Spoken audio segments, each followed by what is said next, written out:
ilagay natin ang sarili natin sa harap ni Allah, ni Yahweh, anumang pangalan ang nais natin bigay sa Diyos na lumikha sa lahat, Diyos ng kapayapaan, katarungan, ang Diyos na ang nais ay isang pamahalaan na hindi naglilingkod sa interes ng ilan.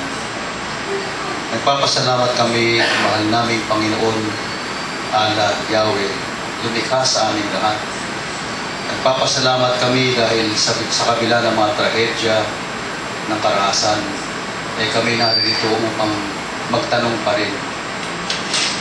Habang kami nagtatanong, Panginoon, buhay pa rin sa aming diwa at puso ang paghahanap ng daan tungo sa kapayapaan. Lalong-lalo na sa Mindanao. At sa mga sandaling ito ay naalala namin ang mga namatay ng mga jurnalista, mga karaniwang mamamayan, mga miyembro ng pamilyang Mangudadato. Hindi po dapat nangyari ang mga buhay ng mga taong yan, bagamat ay magulo ang sitwasyon ng Mindanao, hindi solusyon ang kitli ng buhay.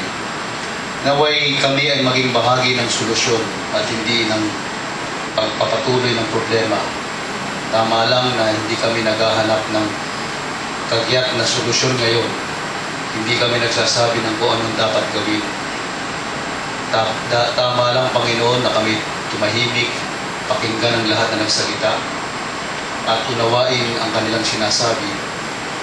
Patayaan na ang mga datos ay higit na lumiwanag, magbigay ng liwanag sa aming isipan, sapagkat tunay ngang magulo ang aming bansa.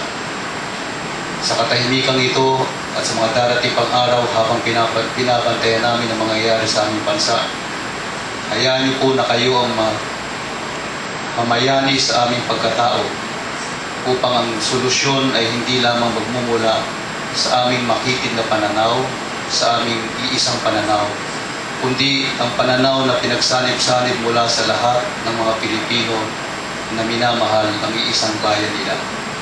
Salamat sa forum na to. Salamat sa lahat na nagsalita.